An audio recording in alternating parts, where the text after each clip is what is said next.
Hey, everybody, and welcome to True Crime Paranormal with the Psychic Sisters. This is Katie Weaver, and I'm here with my co anchor, sister, and partner in crime, Kristi Brower. Hello. Hello. Hey, everybody. First How's show it of the going? week. Do. Kicking it Um, off. yeah, I'm good. I'm really good. Just, Wonderful. chugging along. Yeah. Tired, honestly. But, Ugh. who isn't? Well, we had a big day. Yeah, we did. So we celebrated my daughter Mars's high school graduation. It's not until next Friday, but we had our family gathering today. Yeah. And the day started with torrential rain. Oh, But good. the forecast was promising that it was going to get better, so we decided to go along with our barbecue plans. Our plans were to have a barbecue and a family base or softball game. Yeah. And luckily, by 1 o'clock, it was chilly and windy and sunny. And Yep. so we had our party. It was nice, and then we played softball. Kristi, you coached my team. Yeah, I sure did. Right on to victory. That's correct. We We won. I was I very batted. pleased. I You only did. batted. I batted and talked shit at the bench. That was my whole You job. did. And you did a great job. Yep. I Yep. got way into it. I started yelling at people. Yeah. I didn't like some of the fake calls that were made. I had a great time. Well, our sister Kara coached the other team, Yeah. also all family members. And at one point, I heard her yell to someone, "Quit dicking around and play the game." Yeah. I think she was way into it too. I was Mhm. so excited because I thought I was going to go 3 for 3 because my first two hits. Now, let's be clear, I did not run for myself. I had a designated runner Right. because there's no freaking way. And but that's fine. So I had someone else run for me. And I chose Mars's teammate, Meg, who is like one of the fastest humans I've ever seen. Oh my And gosh. She's she so runs like fast. basically a gazelle. So She does. She really does. I figured no matter what I hit, we had a pretty good chance. So I hit two singles, no problemo. Third time, I like really whacked it. I made really good contact and I was like, yes, directly into the third baseman's glove. So mad. Yeah. He didn't even Mm. hardly try. He just sort of held up his hand and boom, there it went. Right. Like it caught him basically. So, yeah. He said it was the most athletic he'd been in 15 years. So he was Yeah, pretty he did. pleased. He was pretty pleased to make that He was, catch. he was pleased. It was my brother-in-law, Justin. And yep, no problems there. He just grabbed it. So anyway, we've laughed a lot today. We've been very cold, but had fun. And yeah, I think we're all just wind whipped and a little worn out. Yeah. Being that cold for that long and in the wind for that long makes me tired. But it Mm-hmm. was really fun, and I had a great time. I'm a little hoarse from yelling. We're really gonna have to do that again sometime. That was We are. pretty I great. got way into it. I was like, "Oh yeah, this is why I love softball. I've Right. coached and owned and played, and Yeah. I was screaming my head off. It was pretty great. Some of the kids played exceptionally well too. Micah hit two Really, home runs. they really did. We Yeah. we put Micah on. The third time he got up to bat, we were trying to win, and we had already had two people on base, and we knew if he hit, he'd hit another home run. So we intentionally walked him. He was Yeah, so we offended. gave him first base. He didn't like that very Yeah. much. Hey, that's the strategy of the game. It's It was strategery. strategery, man. It Yeah. was. Yeah. Mm-hmm. Yep. So there you go. That's what happened. Yeah. Yeah. Well, Kristi, I have a cold read for you today. Yes. This is an interesting case. This is out of Australia, out of Ooh. Victoria. Okay. So just recently, the Victoria police have uploaded some video clips of unsolved murders there, asking for help. So we're going to cover one of those today. I think we'll Interesting. probably cover all five of them. That's really cool. So they like made their own little They video. made their own Of, videos. here's what we know. Mm-hmm. Please help us. Yep, Wow. and we're going to air it today, and I'm going to tell you a little about this case. This is the Yeah. case of Samantha Mizzi. And Samantha lived in Castlemaine, Okay. and she had two kids, and she traveled to Victoria to work. She was a prostitute. She was a sex Okay. worker, and she traveled there to try and earn a little more money to try and take care of her kids, and left her kids in Castlemaine with a friend, and then she never returned. No. So we're going to start by watching the YouTube clip from the Victoria police. It tells quite a bit of the story, and then I've got a little more to add to it. So if you want to hook us up there. Yeah, definitely. I'm going to hide us. Yeah.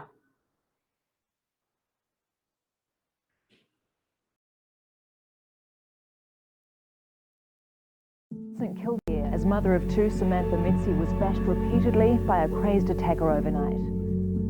At approximately 9:50 p.m. on Tuesday the 29th of March 1994, Samantha Mizzi was severely beaten with an object and suffered a violent sexual assault, resulting in her death shortly after. She was stripped before being left to die in the bushes, and her belongings had been taken from her. The homicide squad are seeking help from the public in solving this case. What we do know about Miss Mizzi's movements on that night is that she was seen talking to a male on Brighton Road near the corner of Blanche Street. The pair had a short conversation before walking off together towards Blanche Street. This male had been described as between 40 to 45 years of age, approximately 6 foot tall, thin build with short grey hair. The male appeared to be of Caucasian appearance and was wearing a light yellowish tan coloured zip-up jacket. Sometime between 10 and 10:30 p.m, local residents heard a woman screaming, and at approximately 11 p.m, a witness discovered Miss Mizzi unresponsive at the rear of 333 Brighton Road, St Kilda. Miss Mizzi was taken to hospital, where she sadly passed away the following morning. Despite extensive and thorough investigation, the person who violently attacked and killed Miss Mizzi is yet to be brought to justice. We ask that you review the case and all the available details, and for anyone that has any information about the person responsible for this brutal crime to please come forward and contact the Homicide Squad. 27 years on, and it could be your information that allows us to move forward in our investigations into the sexual assault and subsequent murder of Samantha Mizzi.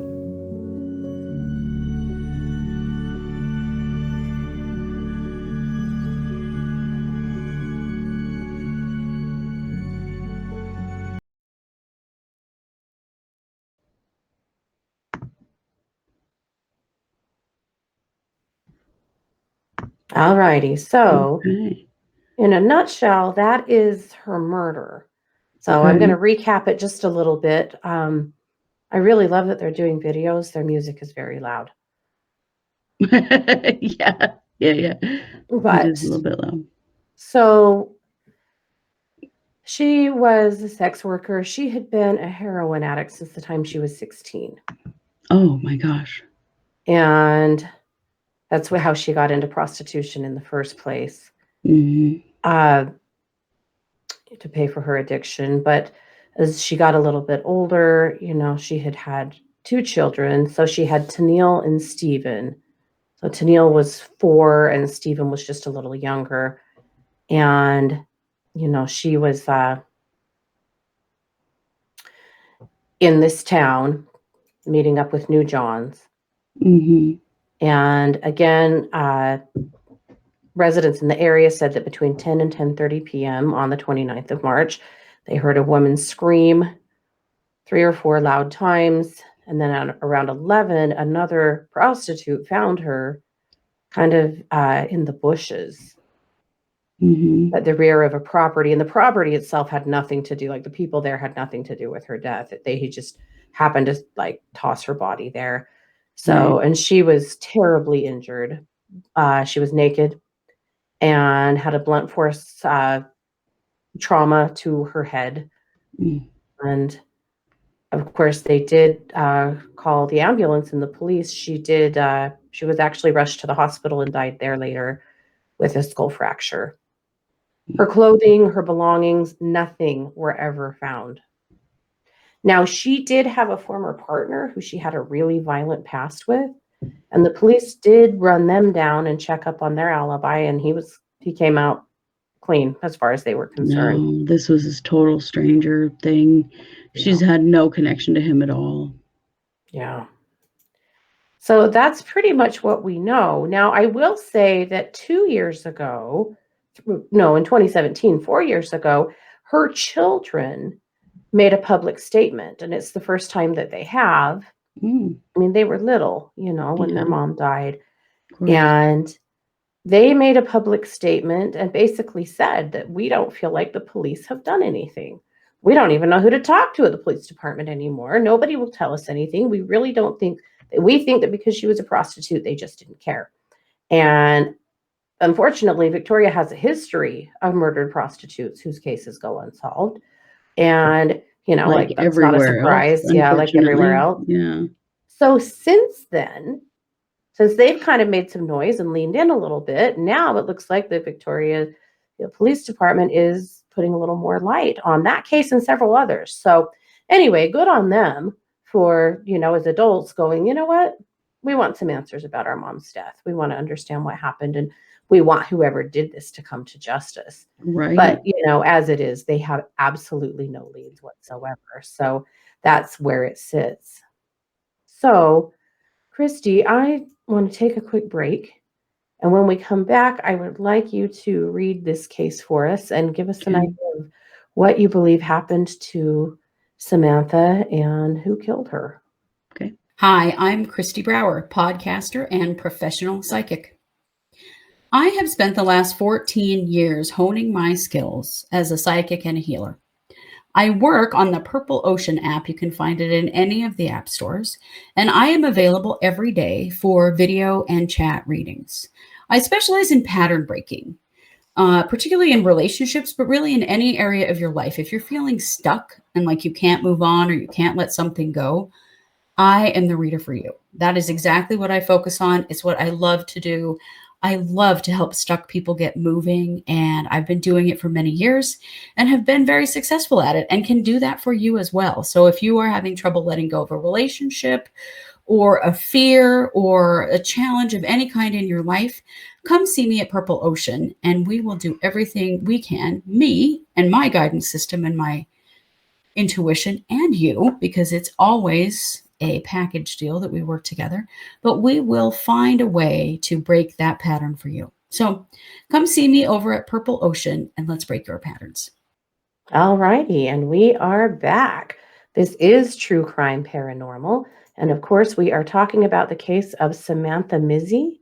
This was a woman who was murdered in Victoria, Australia in 1994. So, Kristi, after the evidence presented and getting a feel for Samantha, what do you believe happened to her? This was a completely unplanned murder by a John who she angered. She said something that he did not like, wasn't as submissive as he wanted her to be, and he just popped off and killed her. There was no plan, there was no intent. He had no history with her, no knowledge of her at all. He killed her, and then he just took her stuff to cover his ass, basically, and left. The only thing that I see that could link him, other than DNA, obviously, Yeah. because there should be some, honestly. And that was one of the questions that her kids had. Where did they gather DNA from her body? She was brutally sexually assaulted. Right. And so there was that is one of the questions that her kids have had is there DNA evidence? Mm-hmm. And that doesn't seem to have been answered. I think there should be, but I don't feel like it was collected as thoroughly as it could have been. He was driving. I have no idea how to say the make and model of this car, but it was an old white convertible that was really, really long. Like the kind that has fins on the sides. You know what I'm talking about? Yeah. I don't know if that's a Cadillac or what that is. I'm not sure make-wise. I don't know. And in Australia, it might have been something a little different too. Yeah, I don't know. It just sort of looked like a car like that, but it was an old white convertible with fins. And he, I feel like the attack actually started in the car, and then he drug her out of the car, and that's when he killed her. So I don't feel like there's actually like blood evidence or anything in the car. Yeah. But finding that car, I don't know. I mean, it's been a really long time, but that is one thing that I see that hasn't been mentioned, probably because they don't know, because literally he was a total stranger, just drove away and left her there. Right. But that car just seems significant because it seems like it would stand out. Like to see a car like that here, I would be very surprised to see a car like that here. You know what I mean? Like it's not a car you would see often. Yeah. Yeah, for sure. Something else about him is that he has very piercing blue eyes. Like really, really bright blue. I don't feel like he was like a serial killer or had done this before or would do it again kind of thing. I feel like he was a guy with major anger problems, and she just touched that live wire and he just exploded.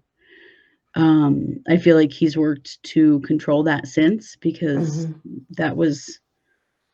it was not his intention, I guess. It just all happened really fast. Yeah. And, because he has no connection to her at all. Yeah. I mean, I honestly don't feel like they're going to find him. No. Which I think sucks for her kids. I'm sorry to say that, but I don't feel like they will. But that car just keeps standing out to me, that he was driving a really unique car.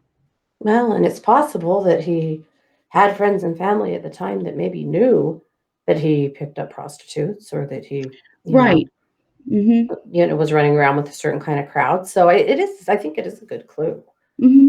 It's something. It's anything. I mean, at this point, I don't think they have anything. So, not that Australian authorities are regularly watching True Crime Paranormal.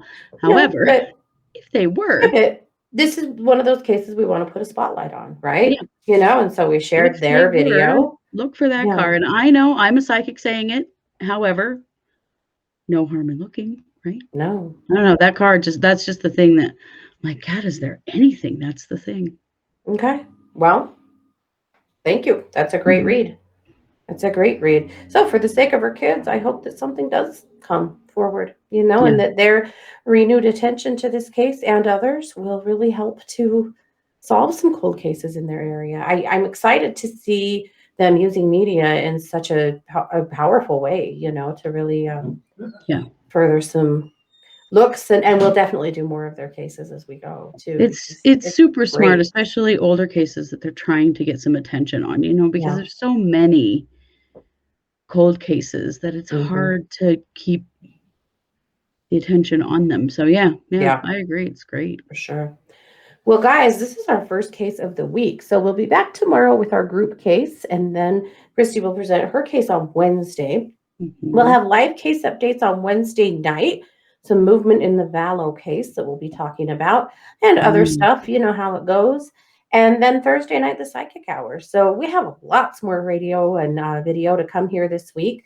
And also, as of Sunday night, when we're recording this, we're only about 200 downloads away from hitting that coveted 100,000 downloads over on our podcast. So we're just this close to a big celebration. I've refreshed the page, I don't know, 1 million times today, probably watching it creep up. And close, we want to see it tick over. Yeah, and that is, you guys, that's huge.